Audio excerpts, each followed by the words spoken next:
آج جو ویڈیو ہم آپ کی خدمت میں پیش کر رہے ہیں اس میں آپ کو بے خوابی اور کمی نیند کا ایک بہترین نسخہ بتائیں گے۔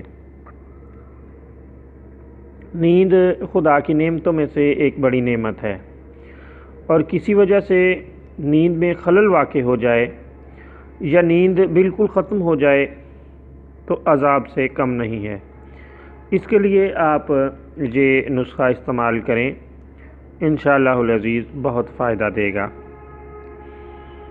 بھی دانہ 3 گرام، پکے ہوئے سیب کا جوس 150 ملی لیٹر۔